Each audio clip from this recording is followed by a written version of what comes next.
Well, here we are as music teachers, once again, in situations that are difficult to navigate, and we haven't had a whole lot of practice. A lot of stuff is going on in our country and our world right now that's confusing to our students, and yet they show up to our classes and look to us for leadership. And so, how we navigate, how we lead them through um, these challenging times using music as our guide is a really important and critical opportunity for us.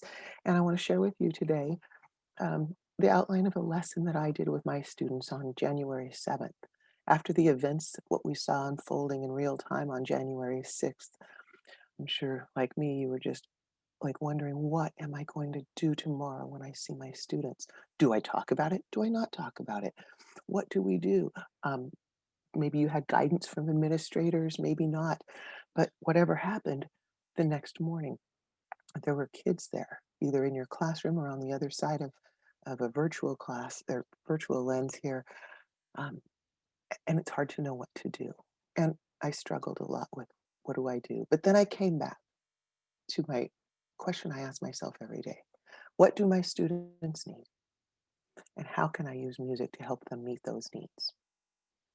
So I offer you today a template of a lesson plan to use in times of crises or challenges where you need to help your students process emotions in a way that is healthy and nurturing and and good, as healthy as possible for everyone involved. That's really challenging to do. So let me share what I've done. And if you remember, if you're watching this and you're in Music Ed Masterclass, the whole lesson plan is in our Google Drive. You can just download the template. If you're not, you can personal message me or shoot me a message or an email, and I'll send you the outline with all the links that I'm going to share, the videos and everything, so that you can use any of this that might be helpful for your students. But it's more of a template, like I would give you a chord changes perhaps for a jazz tune, and then you would have a structure, and then you would adapt it to your instrument that you played, to a style if you were playing with a different group and the like.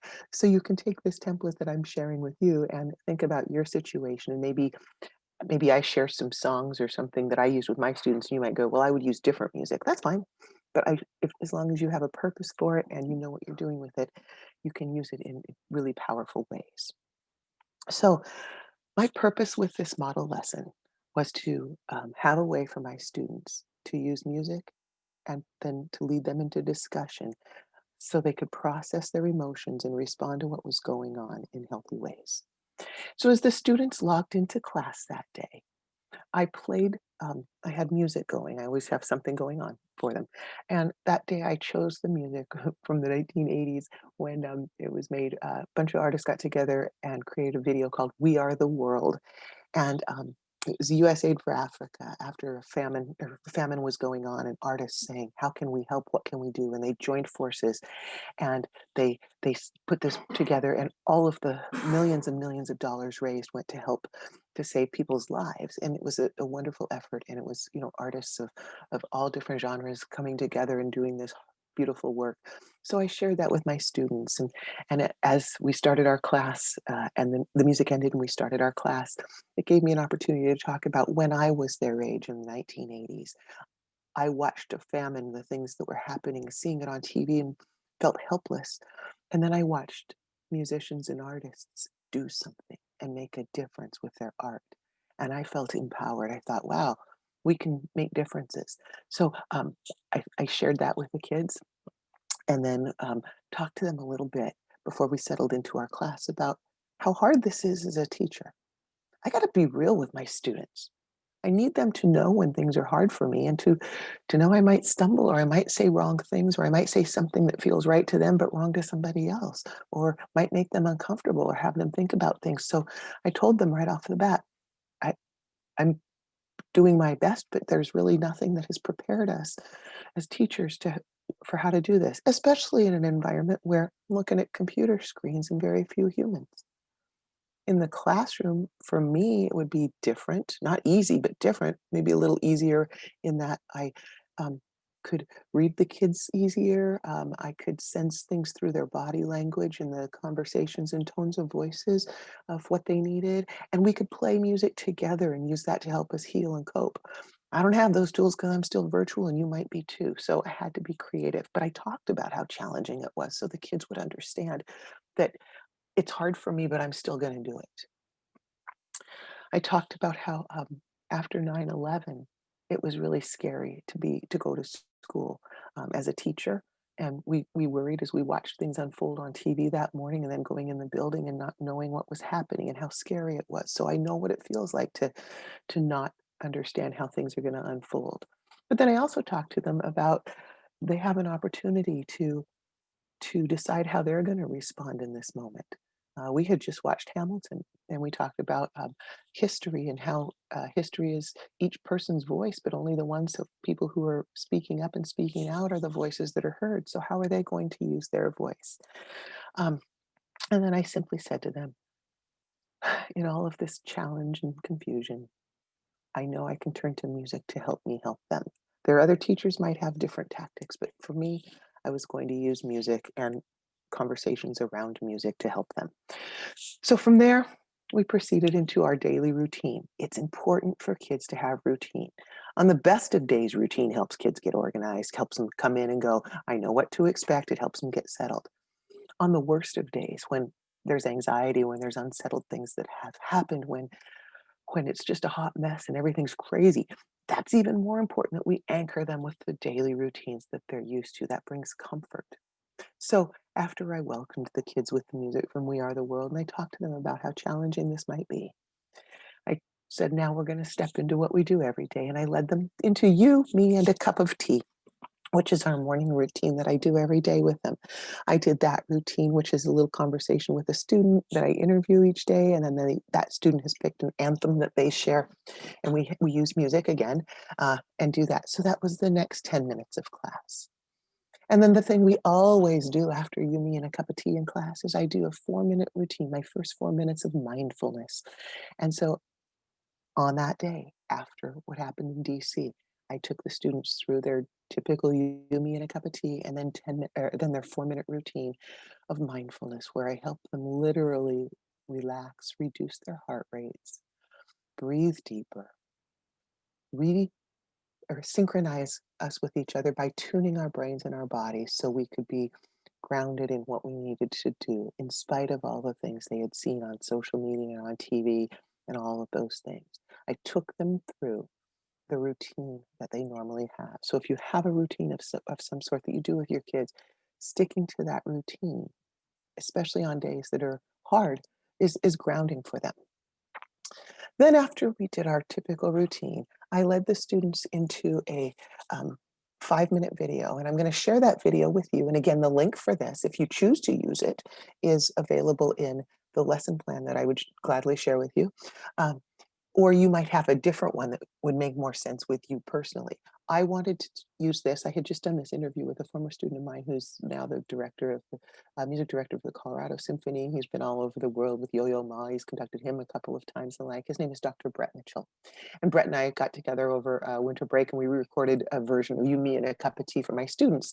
And I pulled out a segment of that I didn't use for the You, Me, and a Cup of Tea that I showed them after winter break. But I said, I'm going to need this someday. This lesson's going to be valuable. I don't know when, but I'm going to need it. And I woke up Thursday morning and I went, oh, I need that lesson now because it's about listening. So I'll share this video with you in a second. But what I did with the students is I said, as we watch this video, um, know that you're going to journal on one of 4 topics at the end of this, and then you'll go into a breakout room and talk about what you journaled with people who journaled on the same topic. So I put in the chat box for my students, and I'll try it now. I don't know if on the replay if it'll work, but I wanted them ahead of time to be thinking about the following questions, and they could pick which one to address. One is, how is being in the skills they learn from playing in an ensemble help prepare them to be a member of a community? And we talk about this in this little excerpt of the video that you're going to see. And so this really helped students answer that question after they saw it. Then I took 2 quotes that Brett says in there, and I gave kids options to address those. One being, the orchestras that play in tune are the ones that adjust the quickest. He talks about how just having your A440 in tune and just plowing through isn't good enough. It's listening and adjusting immediately. that really matters.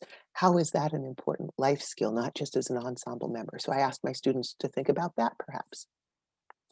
He said another quote, which was, listening leads to modification of behavior. And an example I gave the kids is if they're playing something on their instrument with the alone or with the band and they hear something that doesn't sound right, they modify their behavior like, oh, should have played a B flat or an F sharp or was out of tune. They hear things and it gives them information and it helps them modify what they're doing. So how does that apply in real life beyond the band room? And then the fourth option I gave is if none of those things really inspires them to write or to respond, then they could just pick something else that they thought of or that they're curious to talk more about based on the interview that they're watching. So that they had that freedom of choice. So I told my students we were going to watch the video and then they would have 5 minutes to journal on this. So I want to invite you to watch this as well and see what your students could maybe draw from this.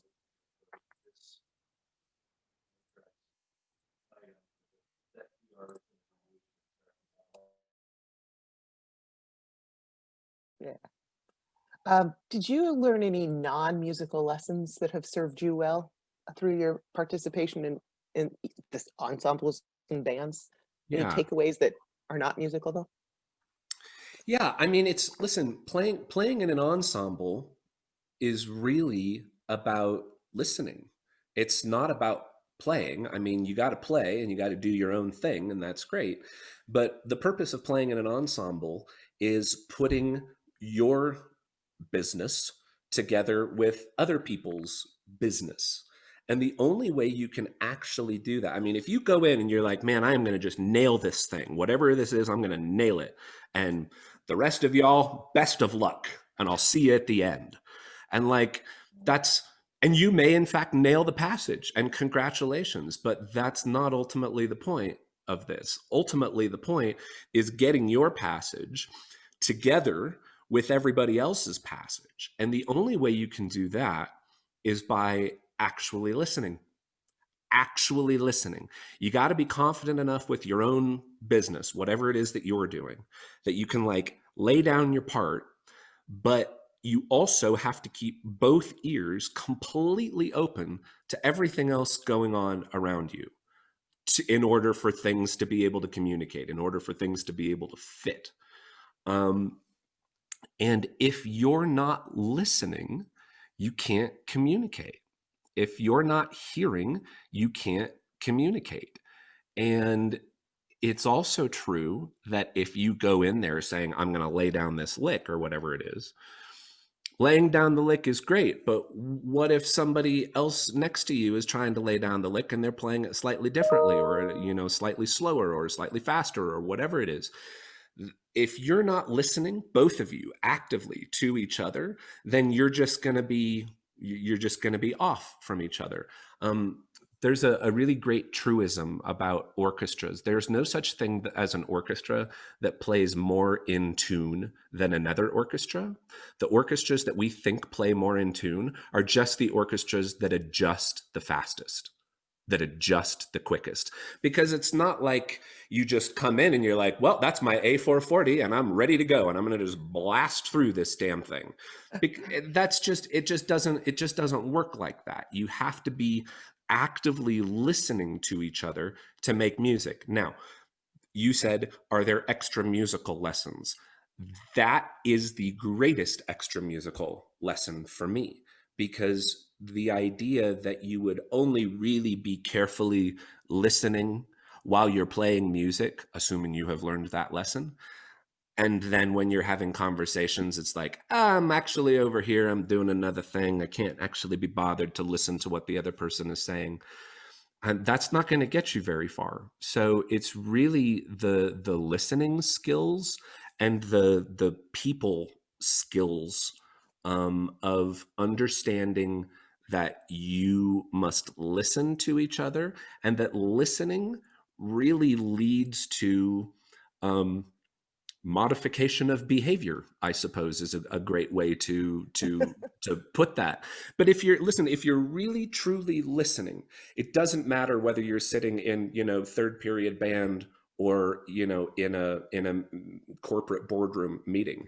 The people who are the most successful in both venues are the ones that listen the most carefully and the most critically.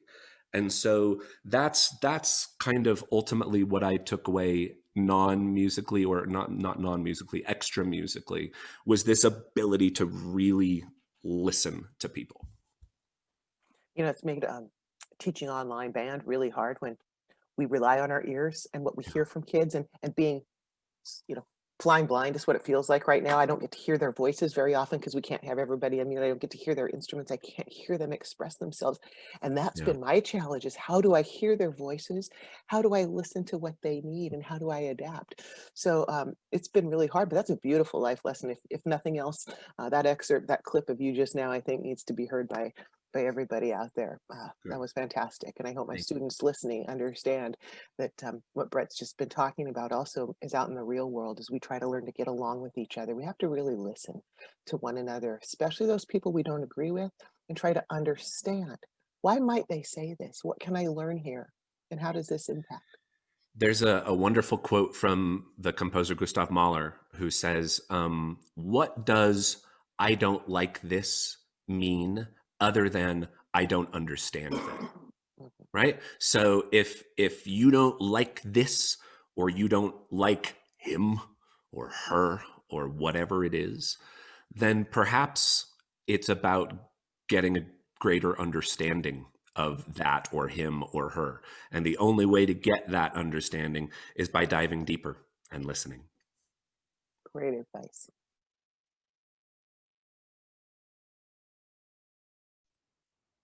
So after having my students watch that, I then set my timer for 5 minutes and asked them to do a brain dump on one of those four prompts that was there. Following that, then they were invited to break out into breakout rooms based on which of the topics they had journaled on. It's important to give kids journal time, I believe, before sending them into breakout rooms, because it gives them their own think time versus hearing somebody else's opinion and then reacting to that. They actually have time to think for themselves first. So that time is important. I had a really hard time giving kids time because I was like, it felt really awkward silence. So I actually set a timer on my phone every time, and I make myself be quiet, so they get time to journal their thoughts. And then giving them clear direction as they go into a breakout room, reminding them that it's like a practice room when you're working together in an ensemble. You might be sent out to go work within a brass quintet, for example, at school, and everybody's got different roles, different things they're doing, and how do you listen to each other and work together for a good outcome? And so going and into the breakout rooms for discussions like this, reminding them to use those same norms and to I always give students the option to pass, to not speak, but making it understood that we want to create a safe space so that hopefully kids will feel that they can get out and do that. And giving a specific what we do when we come back is really important. So saying to the kids, I'm going to give you 5 minutes in your breakout room, allow however many people there, allow each person to share. You've already written down what you'd like to talk about, so you can just read that if you'd like. And when you come back, we'd like one person to share out something that your group came up with. So decide who that will be, or I'll ask for a volunteer. And it's pretty cool. When we came back, students started by putting in private chat their feedback, and I started by sharing it out loud, and then that got the conversation going. That's always a good thing you can do. And here's a teacher hack: if you're virtual, if nobody's responding, nothing like crickets, you can say, go ahead and send me private responses to that. And if nobody does, just look at that and go, okay, oh, slow down. Okay, I'm trying to read them all. And you could make up something. You could say, well, somebody here said that their group talked about how they understand that such people in ensembles are also people who have to be in a community and blah. And you just make something up, and then somebody will start typing in there, and you'll get kids to do stuff. They'll think that other people are typing things in there, and then they'll do it if they're not having to be the first one. I digress. Just a little hack I figured out when all of a sudden nobody was responding to something one time. And I just did that, and then all of a sudden everybody started putting messages in there for me. So after after this point, and after the students had time to talk and share out in the group. Now, keep in mind, I have an hour and 45-minute classes, so there was plenty of time for all of this.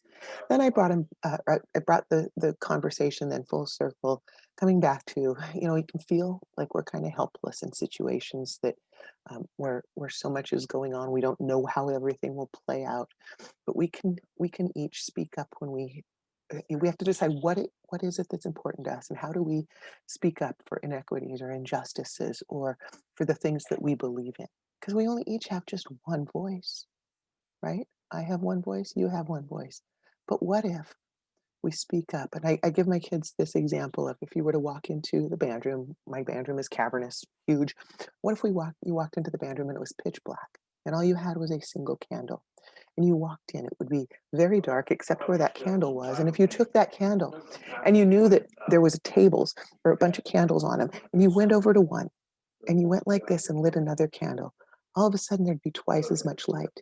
That candle or your candle could then begin lighting other candles, and each of them, as they got lit, that room could be completely lit up. That one voice can multiply and bring goodness and light. And we teach some of the best kids on the planet that are in our music classes, right? Those are often those voices of good, and they just need to know how to use them. So after I gave that example, I then closed with a cheesy video, but I love Barry Manilow, and I pulled up a video of him at the Nobel Peace Prize conference in 2010. The link is in the documents I'm sharing in the lesson plan, of him singing one voice and talking about how each of us and our voices can combine together and good can overcome. And I thought that that is such an important message for our students to hear, that their voice can be used in powerful ways. Um, this was a really powerful lesson for my students. The feedback that I got from them was really helpful. So many kids saying that other teachers aren't addressing it, um, or that it's been so hard on them, and being able to have music help guide them and help them channel emotions has been really helpful. Many of my kids during this process of uh, online learning, one of the things we did was create quarantunes playlists. And so they're turning to those because some of the songs on there were to help kids feel better. And so we're using music in lots of ways um, to help students. We are more than band teachers, orchestra teachers, choir teachers. We're music educators. We are arts educators, which means we are helping kids become the best versions of themselves through the magic of music education. And today I just wanted to share one sample lesson of a way to help students cope after horrific events have happened. And unfortunately, this generation, we've had a lot of days where we've had to go in and go, oh my God, what do I do to help my kids next? So I encourage you to use the music to help students cope, to help you cope. And if this lesson has been helpful for you and you're looking for additional concrete plans and examples and somebody you can work with to modify things for your class, that's my jam. It's what I love to do. I love helping people with this because I see the power in empowering students and teachers to manage their own social and emotional needs, especially during really rough times. And music is one way we can do that. If that's something that appeals to you and you'd like to be a part of a community of other music educators and me doing the same thing, I invite you to apply for my Music Ed Masterclass. Um, it's full of ideas like this and weekly get-togethers where we brainstorm, where we talk in real time about what's going on and what you can do. Don't do this alone. It's hard work, it's important work, and you need your stamina. If you'd like to know more, you could apply at the letter M powered music ed, excuse me, empowerededucator.com/apply. I'll put it in the chat. I'm not sure if that'll show up on the um, replay, but it's the letter M, the word powered educator, empowerededucator.com/apply. It's a quick little application, seeing if you're looking for the kinds of things that I provide support for, and it asks you whether or not you'd like me to reach out with to do a one-on-one call to see if we'd be a good fit to work together. This is hard work. It's important work, but I am with you on this journey. So if I can be of further assistance and you're not already part of Music Ed Masterclass, love to talk to you.